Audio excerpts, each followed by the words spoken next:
নরসিংদী সরকারি কলেজে ছাত্র শিবিরের শীত বস্ত্র বিতরণ। নরসিংদী সরকারি কলেজের কর্মচারীদের মাঝে শীত বস্ত্র উপহার কর্মসূচির উদ্বোধন করেছে বাংলাদেশ ইসলামী ছাত্র শিবির নরসিংদী সরকারি কলেজ শাখা। আজ রবিবার দুপুরে কলেজের দর্শন বিভাগের হলরুমে এ কর্মসূচি পালন করা হয়।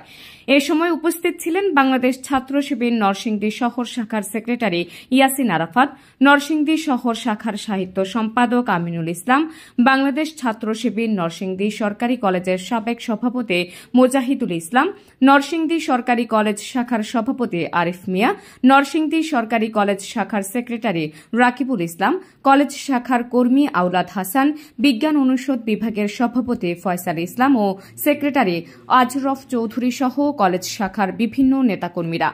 কর্মসূচিতে অন্তত ৩০ জন চতুর্থ শ্রেণীর কর্মচারীর মধ্যে শীত বস্ত্র উপহার দেওয়া হয়। ধাপে ধাপে বাকি স্টাফদের মাঝেও উপহার দেওয়া হবে বলে জানান শিবির নেতারা। এছাড়া বেশি শীত পড়লে অসহায় দুস্থ শিক্ষার্থীদের তালিকা করে শীত বস্ত্র দেওয়া হবে বলেও জানান ছাত্র শিবির নেতারা।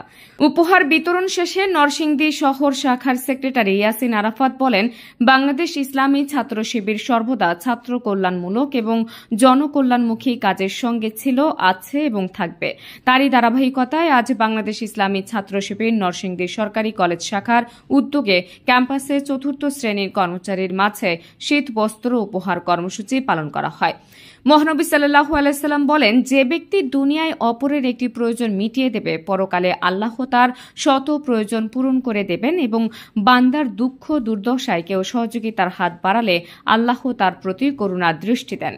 নরসিংদী সরকারি কলেজ শাখা ছাত্র শিবিরের সাবেক সভাপতি মোজাহিদুল ইসলাম বলেন, বাংলাদেশ ইসলামী ছাত্র শিবির সবসময় মানুষের কল্যাণের জন্য কাজ করে যাচ্ছে। আমরা বিশেষভাবে নরসিংদী সরকারি কলেজ শাখার উদ্যোগে সর্বোচ্চ চেষ্টা করব যাতে আমাদের কলেজের আশেপাশে কোনো কর্মচারী শীতে কষ্ট না করে। আমরা আমাদের জায়গা থেকে তাদের জন্য সর্বোচ্চ সহযোগিতা করব। আমাদের সবার উচিত সামর্থ্যের আলোকে শীতার্ত মানুষের পাশে দাঁড়ানো। আপনারা দেখছেন দৈনিক কর্ণকণ্ঠ, সবার কথা বলে। দৈনিক কর্ণকণ্ঠ, সবার কথা বলে।